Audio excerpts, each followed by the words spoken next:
it's my spot today. Me taking my shine away. Right now me standing tall, no falling hand, no door. 'Cause we're here, and this is breaking from the north. Oh, breaking from the north. There has been a deterioration, and it is bad leadership. I do hope that God in His mercy will deliver this country from this type of leadership. Nigeria needs more than power and good rule. Nigerians need to live like human beings. Nigeria will no longer be looked at as the giant with clay feet. No, we will be looked at as a true giant. We will move with that frame of a giant, and of course do what is right, and of course, be where Nigeria should be, and tell the international community that, look, the giant has woken up. These are the things that you put together. Now, I told you about the aesthetics. Is that what people will eat? Now, plants are, boreholes were dug for plants, but where people are living, they don't have water. Then, street lights were powered by generators. The places where people are living are in perpetual darkness. Didn't you see all this? We will require to have a kind of synchronic approach to this fight against corruption. And the impunity that we are talking about, if Mr. President is going to get it and he is going to make a success about it, he must make sure that everybody, every functionary of government have the same mindset with him.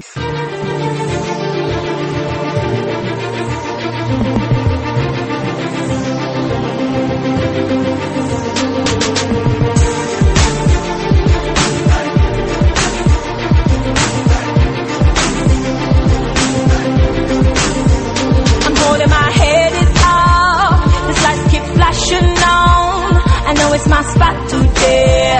Me taking my shine away. Right now me standing tall, no falling hand, no door. 'Cause we're here, and this is breaking from the north. Oh, breaking from the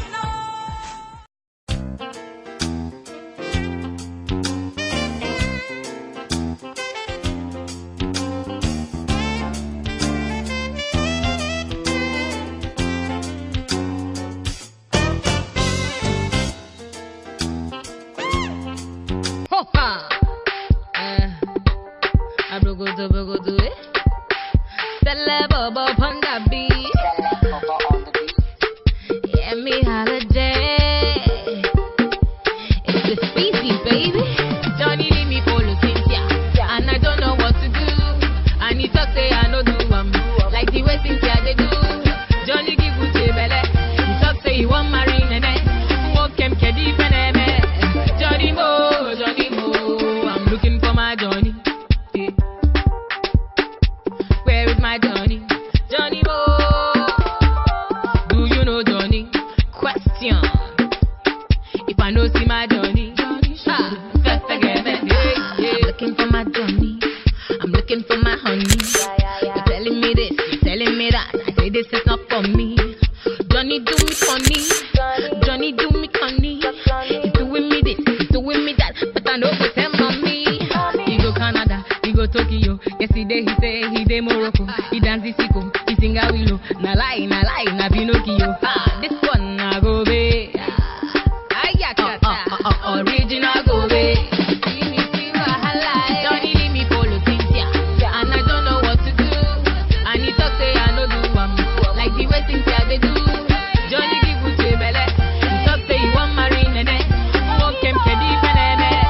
Johnny Mo. We're here today to unveil the Bland to Glam Yemi Alade theme of all her jewelry and accessories. Honestly speaking, nowadays in the world, especially like when you see Rihanna or Beyonce, they're attached to luxury brands, and this brand is just a little piece of what Yemi Alade stands for. You know, she likes a lot of jewelry, she likes a lot of accessories, and she wants to make sure that all African women at least are covered with the same things that she likes. So I mean, why not share with the world? That's why we're here to share.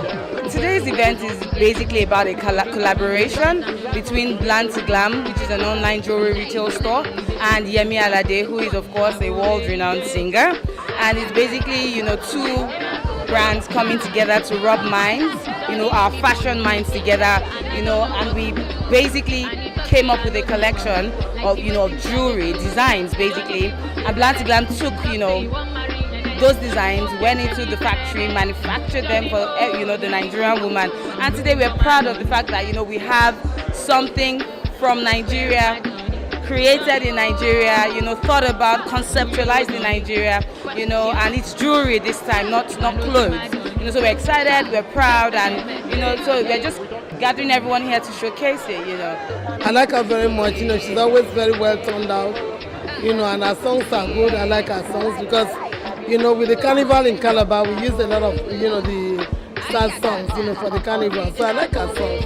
He go Canada, he go Tokyo. Yesterday he say he dey Morocco. He dance the sicko, he sing a willow. Na lie, na Pinocchio.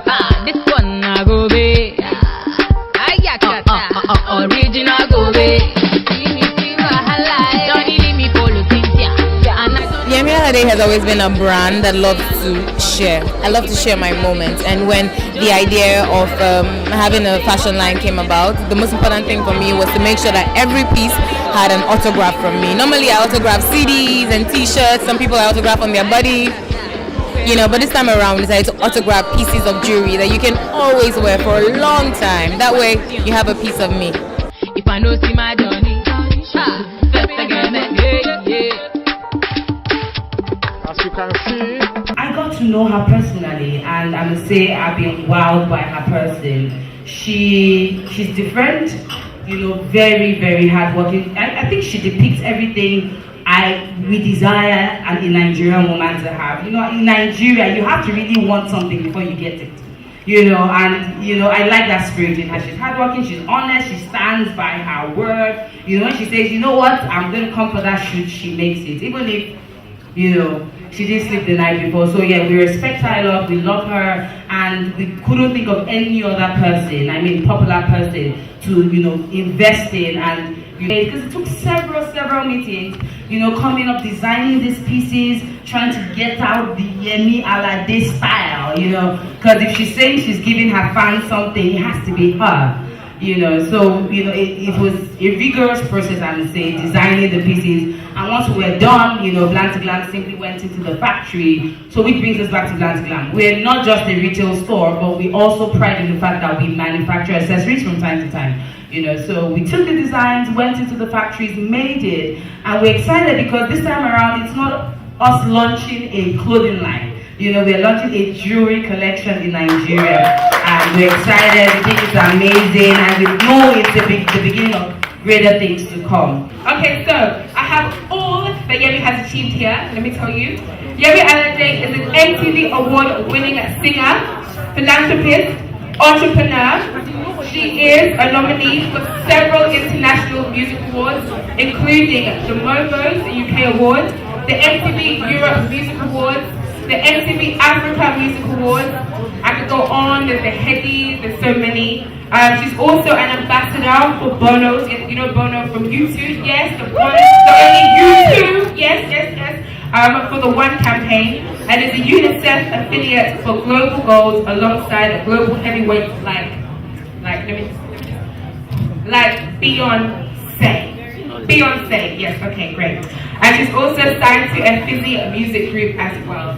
The one, the only, clap one more time, please, Yemi Alade! So I'm sure you have a few words you'd like to say. I think I said everything, I'm sorry. I said it all. Thank you so much for coming out, taking our time to honor my little invitation. Thank you so much. And I see so many women here and even guys. God bless you. God bless you. God bless you. God bless you. And God bless Bland to Glam for taking a chance with this young lady. God bless Efizi for taking a chance with this young lady. God bless you, mommy, for coming. God bless you. I watch you every time I get into, I board a flight, I see, I'm like, sophisticated mama, see healthy back, see just, hey, I mean, they look you. God bless you. God bless you. Thank you so much. I don't have anything to say, but thank you. And make sure you brought your purse. If you not bring it, I get POS. Thank you. Johnny leave me follow Cynthia, and I don't know what to do. And he talk say I no do like the way Cynthia they do. Johnny give Uche belle, he talk say he want marry nene. Walk him kedi peneme. Johnny Mo, I'm looking for my Johnny. Yeah. Where is my Johnny? Johnny Mo, do you know Johnny? Question. If I know see my Johnny, looking for my Johnny, I'm looking for my honey. You're telling me this, you're telling me that. I say this is not for me. Johnny do me conny, Johnny do me conny. He's doing me this, he's doing me that, but I know go tell mommy. He go Canada, he go Tokyo. Yesterday he say he dey Morocco. He dance the sicko, he sing a willow. Na lie, na Pinocchio. This one na go be.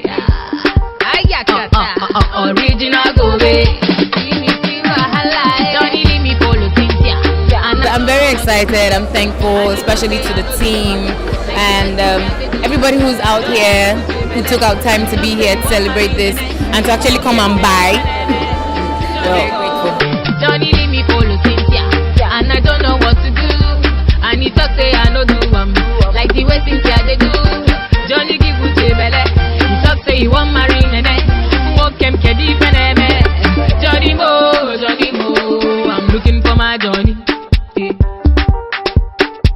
Where is my Johnny? Johnny Mo, do you know Johnny? Question. If I know see my Johnny, looking for my Johnny, I'm looking for my honey. You're telling me this, you're telling me that. I say this is not for me. Johnny do me conny, Johnny do me conny. He's doing me this, he's doing me that, but I know go tell mommy. He go Canada, he go Tokyo. Yesterday he say he dey Morocco. He dance the sicko, he sing a willow. Na lie, na Pinocchio. This one na go be. Original go be. Johnny leave me follow Cynthia, and I don't know what to do. And he talk say I no do like the way Cynthia they do.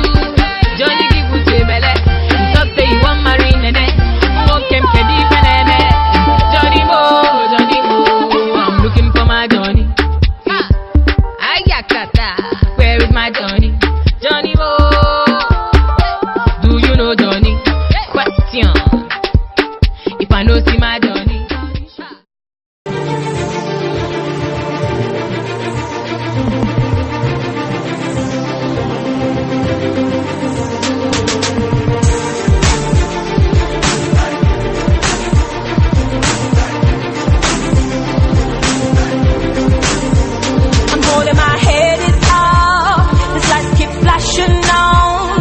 It's my spot today.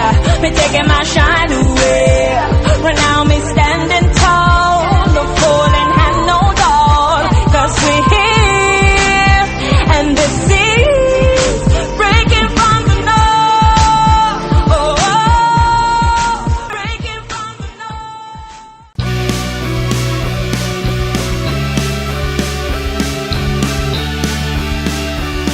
What's been happening to PDP? Since they lost the election in Lagos State, and of course, I mean, PDP is now in the opposition. How does it feel to be in the opposition?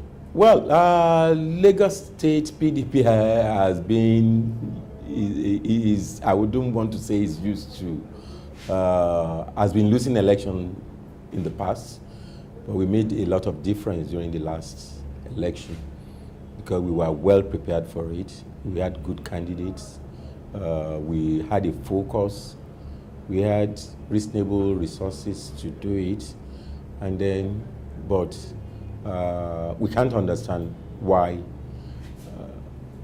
the shift, why they decided to give it to APC. A lot of things happened. Card reader issue was part of it. Denial of the PDP strongholds of the PVCs, the permanent voters cards. A lot of people were denied their permanent voters cards in PDP strongholds in Lagos State. And we made enough noise about it, but nobody listened. At the national level, it's like we were not prepared for losing in an election. We didn't anticipate it. We didn't expect it. It came as a surprise. I was saying, even if it's just 1 million votes, we were going to have it over and above APC. But it didn't work out that way. The president himself accepted defeat even before the entire votes were counted. But some of us saw it coming. We saw that INEC tried as much as possible to do certain unethical things. Many people will not agree. The card readers were not useful to the best of my own knowledge. They were not adequately used. In some places, they didn't work at all. And that was supposed to be the machine to bring about checks and balances. And in some parts of the north, a lot of underage voting took place, which adversely affected the chances of PDP. And there was this threat of the PDP as a that was thrown to PDP circle by a cabal, saying that everybody in the north should vote APC, otherwise houses will burn, farms will collapse, people will be maimed, and so on and so forth. And this, to some extent, affected the chances of PDP. And unfortunately, after the loss, it's like our constitution didn't envisage losing. Our constitution take for granted that we will ever continue to be in power. But it has dawned on us now that we have to do a re-engineering. We have to do a redesign of our constitution, which some people are already working on. A committee was set up. Senator Ikirimadu is the chairman of the committee, and the report is being studied, and we shall move on from there. There's one thing going well for us now. The National Assembly is solid. At the Senate level, our number is comparable with the number of APC senators. So this gives us an opportunity to compete with them favorably. We could choose to support them, we could choose to go against them, but we are doing it very, very objectively. And it's like Nigeria can work if the leadership gets it right. Okay, with the wind of change now, do you think PDP could spring a surprise come 2019? Wow, it's obvious that APC is not one entity. APC is a conglomeration of CPC, APC, ABGA, AMPP, and so on. And it's like they are joined together by a very fragile element that cannot hold them together for too long. The signs are there that they will collapse, they will break up. CPC is like driving the ship, while the whole ACA used to be the majority. So there is competition, there is struggle for relevance, there is struggle for power, and it's seriously affecting that party. And some people cannot stand it again. And unfortunately, the Mr. President is not really fitting into the political arrangement and sagacity in the party. At one stage, he even wanted to keep off whatever politics. He wanted to face corruption, and tackle it. But corruption is not easy to tackle.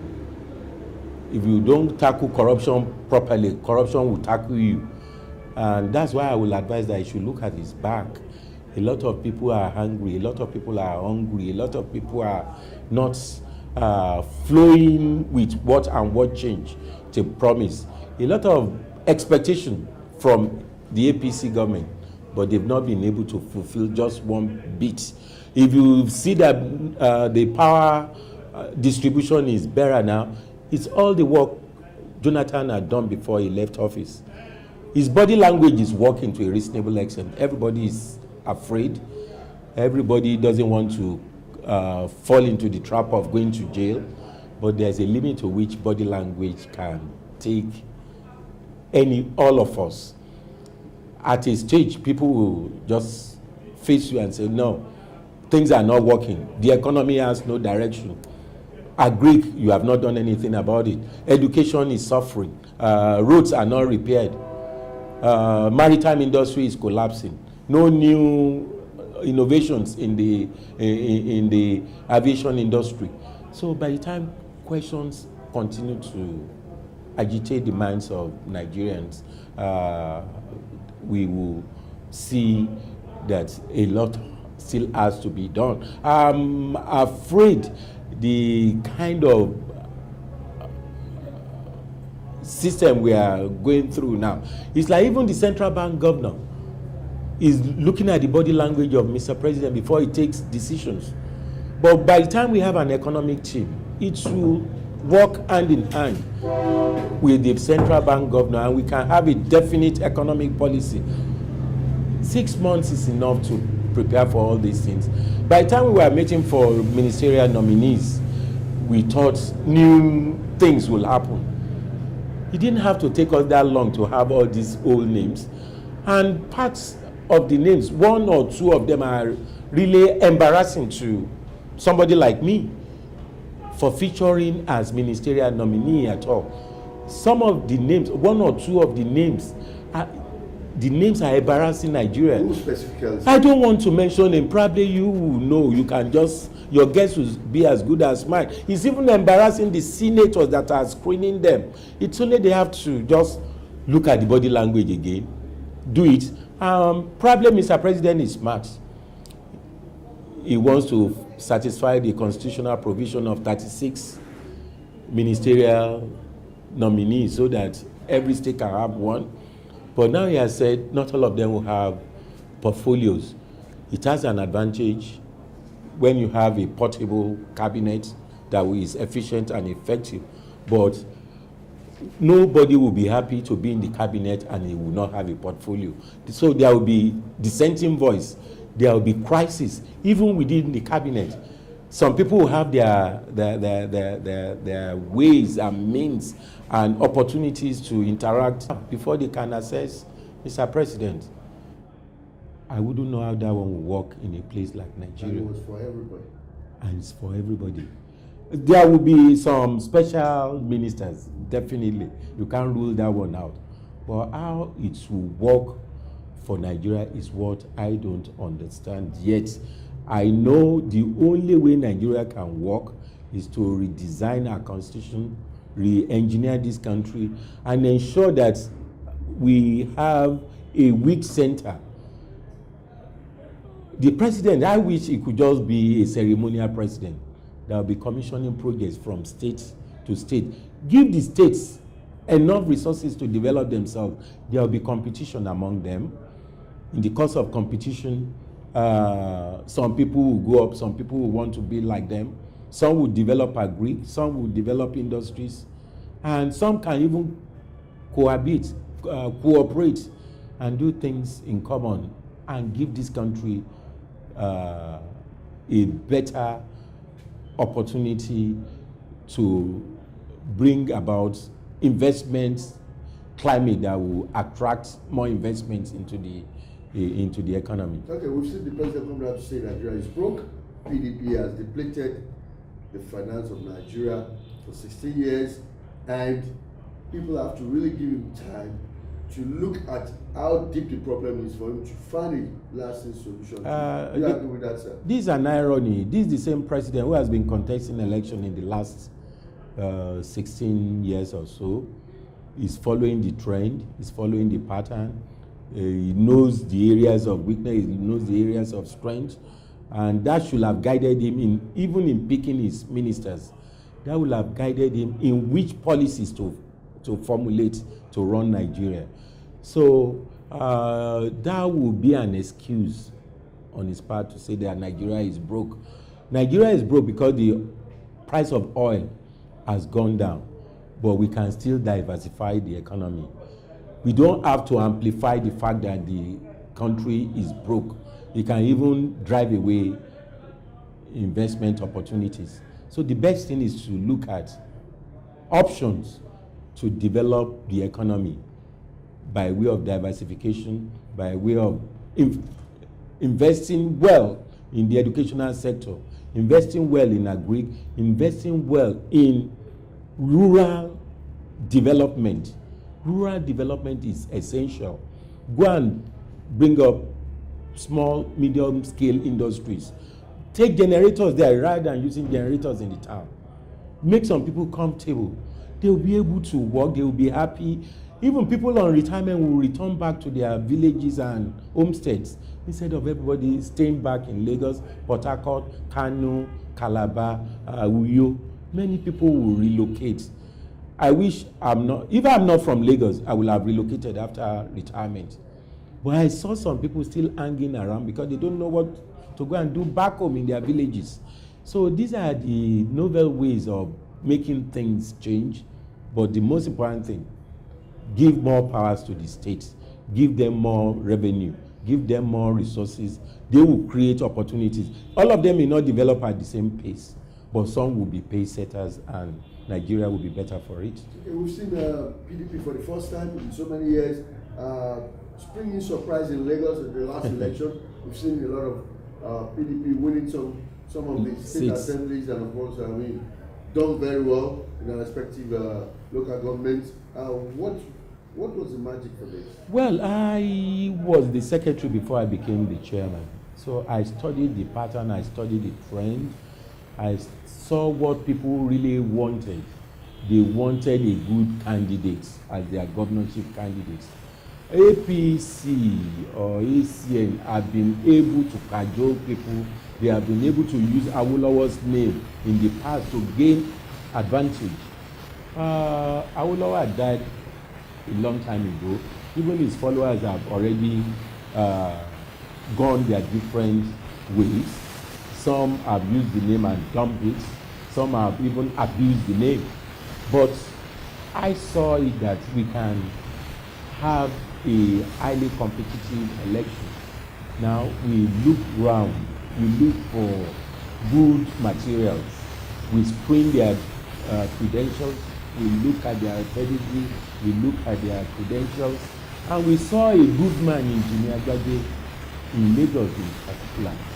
It's like the moment we put him out, many people just loved the young man or old man, and they felt like voting for him, and voting for PDP because Lagos is already their scale of preference is already on the other way around. So they are not performing as expected. Fashola spent 8 years. Tinubu spent 8 years. The first 8 years of Tinubu was dull. When Fashola came, he brightened it up in the first 2 years. The job he ought to have done in 6 years, he rushed to do it in 2 years. And people saw activities all over the places. People fell in love with him. But all he did was just he carried the people, got himself across to them, did a lot of things, and he couldn't continue at his stage. Lagos was working at a stage, at a stage he stopped working. The light rail didn't work. The helicopter that was bought, we didn't see. The maritime area was totally neglected. Schools were not doing well. Lagos used to be the model, the standard. But at a particular point in time, even the university, Lagos University, lost its old glory. So many things started crashing and crumbling. And added to this, a lot of sand filling continued to take place in Lagos, and which affected the entire landscape. So many beaches were destroyed, so many homes are being flooded at every time there's heavy rainfall. So we thought things could be done differently. We used some of them during our campaign.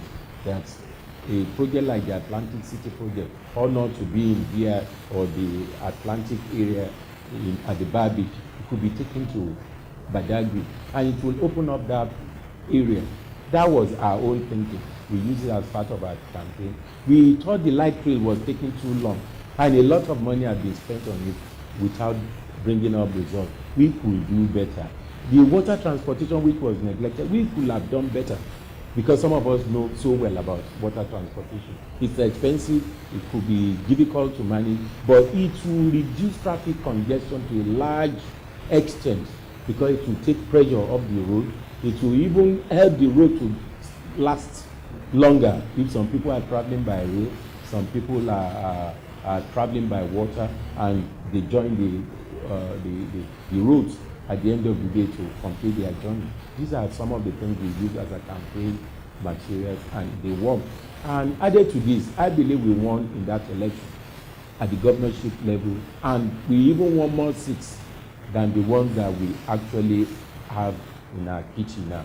We have 8 House of Assembly, we have 6 House of Reps, but I believe we won on the average about the same number with APC, with Agbaje having an edge at the governorship level. Because didn't even look at the main issue of at the tribunal. It was a tribunal before we went to the appeal, and then eventually the Supreme Court.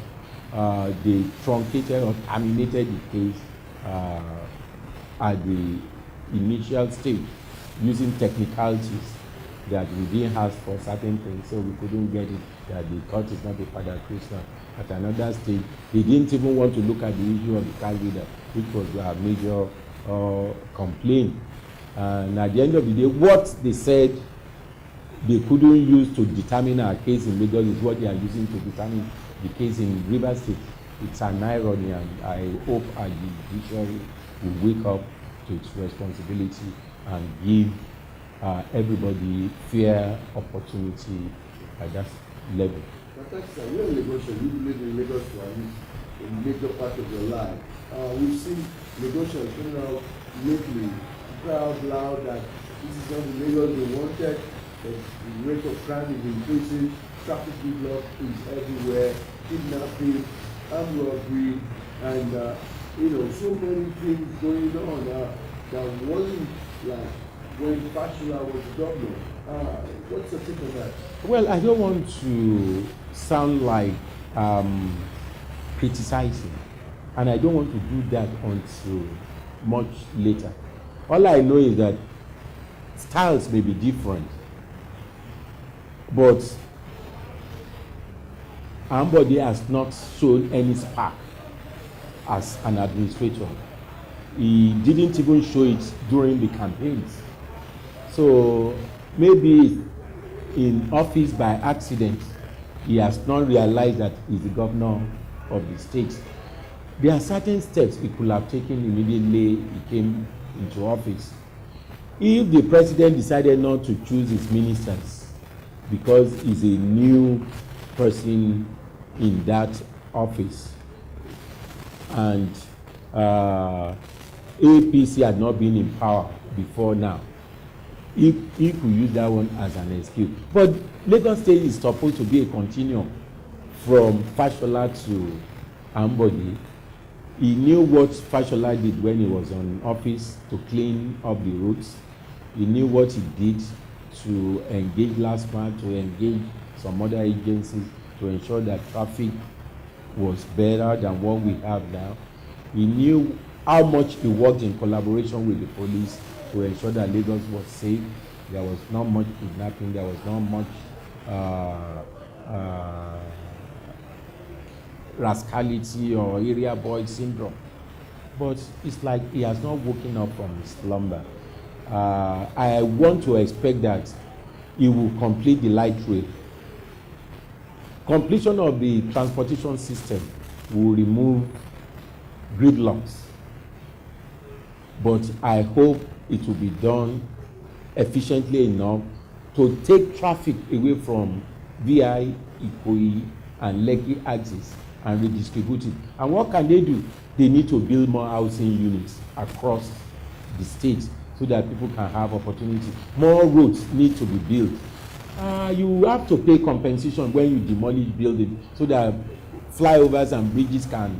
But they are reluctant to do that because they are even the government is the greatest land grabber in Lagos. If you send somebody to go to Lagos state government to be the DG lands, that man is going to be a billionaire. That's how it is designed, and it's not going to help Lagos develop. It's not going to help Lagos to grow. It's only making one man rich and so many other people poor, and it's not going to help the economy of the state. It's not going to help the transportation system. Transportation system should be an integrated one that work together, rail, road, and water. It can be done. They are too timid to do it. They don't want to engage those people who can do it. Even private sectors can be encouraged. If you encourage private sector, it may mean that you waive some taxes for them so that they can function and deliver. But Lagos state government is about making money without looking back. Multiple taxation. They are not ready to say, okay, this sector should be given a priority.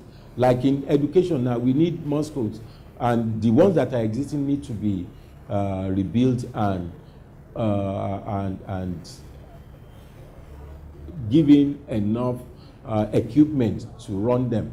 But all these things are not there. The schools have to be equipped, but they are not equipped well enough. So the standard of education is falling far below what's expected. So the medical sector, I think the hospitals are doing fairly okay, but most of them are private hospitals. Lagos state government is about collecting taxes, and it doesn't allow for initiative in some areas. So I think a lot of things need to be addressed. If you are buying a helicopter, will you be able to sustain it? Will you be able to maintain it? What about the one Fashola bought? Let us see where it is before you start buying another one. Are you buying it just for fancy or to impress? If you buy it, who are the people going to fly it? What's the cost of operation? That should be paramount in the mind of the state, so that you don't just continue to lose money and you get little or no results for it. They can work hand in hand with the police. If it's just one helicopter with well-trained crew to continue to patrol, know the black spots, identify them, and ensure that records of crimes are collated and analyzed. Definitely crime rates will be reduced. Bank robberies frequent now, and they use waterways in most cases, either Pestac or VI or Lekki waterway. You can do something. You can engage people as if they are sanitary inspectors, and they will be gathering intelligence for you. These are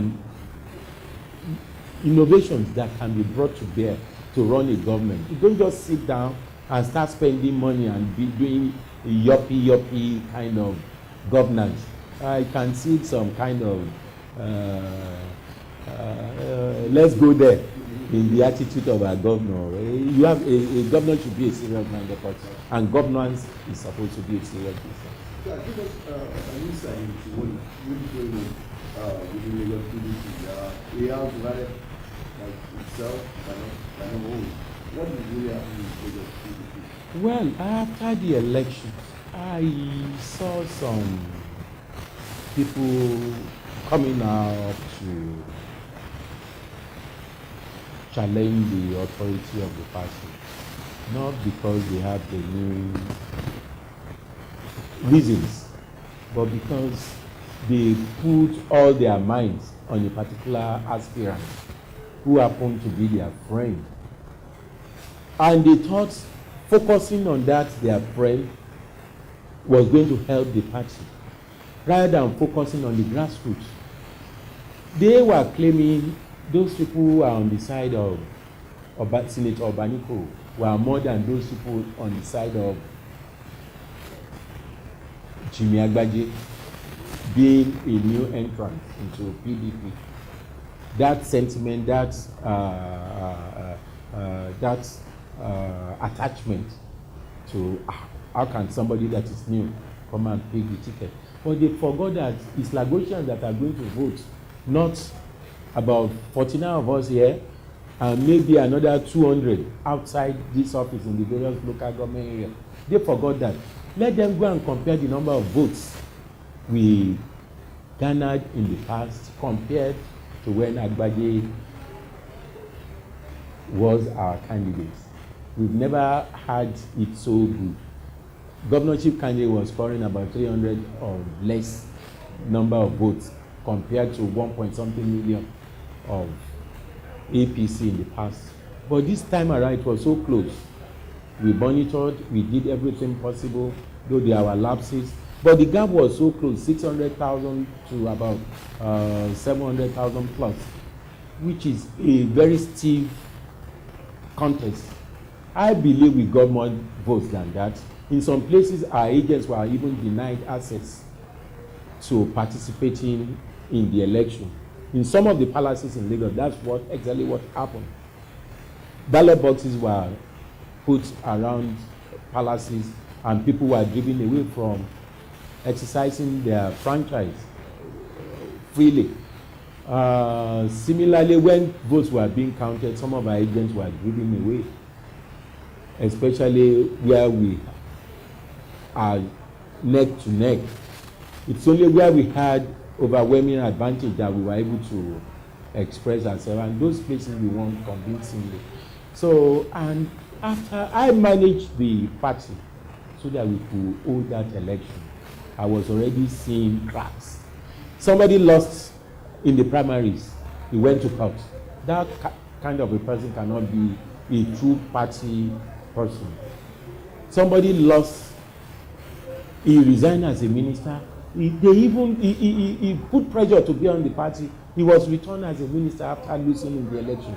Yet he was, and they gave him ample opportunity to even participate in the election. He was heavily mobilized, and instead of using it to work for the party, he was working against the party. And some of his friends and associates and sympathizers now came out after the election. They gave the impression that we didn't do well at all. They are still saying it up to now, that we didn't do well in that election, that if it were so, we could have won. I leave that one to posterity to judge. I've played my part. I've done the little I can do. I didn't come to PDP or the party to go and be a manager of the party. I contested to go into the House of Representatives. And because APC was so strong then, or ACM, my opposition didn't even, the candidate that contested with me, didn't even campaign, yet he won in 8 years constituency.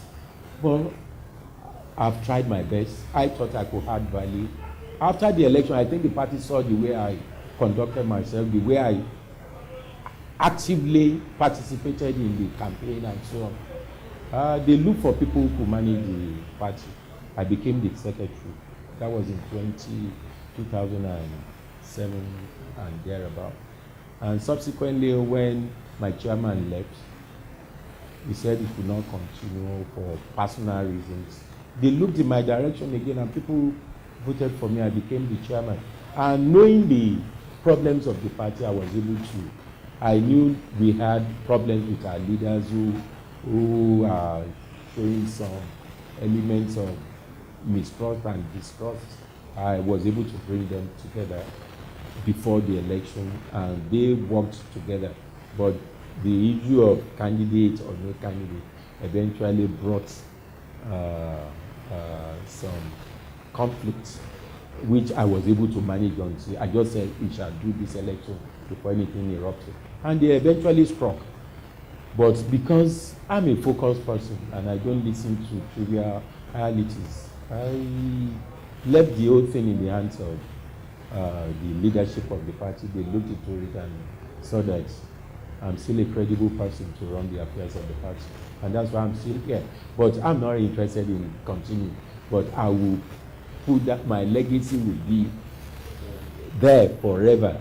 And I will pray that whoever takes over from me can do better and we shall win Lagos State come next election in 2019.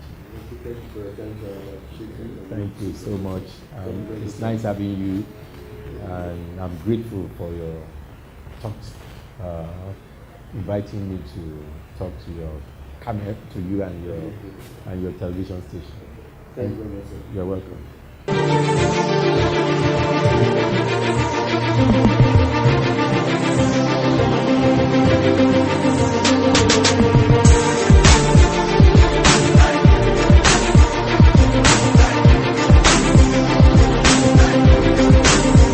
I'm holding my head is up. This lights keep flashing on. I know it's my spot today. Me taking my shine away. Right now me standing tall. The falling hand no door. 'Cause we're here. And this is breaking from the north. Oh, breaking from the north. There has been a deterioration, and it is bad leadership. I do hope that God in His mercy will deliver this country from this type of leadership. Nigeria needs more than power and goodwill. Nigerians need to live like human beings. Nigeria will no longer be looked at as the giant with clay feet. No, we will be looked at as the true giant. We will move with that frame of a giant and of course do what is right and of course, be where Nigeria should be and tell the international community that, look, the giant has woken up. These are the things that you put together. Now, I told you about the aesthetics. Is that what people will eat? Now, plants are, boreholes were dug for plants, but where people are living, they don't have water. Then, street lights were powered by generators. The places where people are living are in perpetual darkness. Didn't you see all this? We will require to have a kind of synchronic approach to this fight against corruption. And the impunity that we are talking about, if Mr. President is going to get it and if he's going to make a success about it, he must make sure that everybody, every functionary of government have the same mindset with him.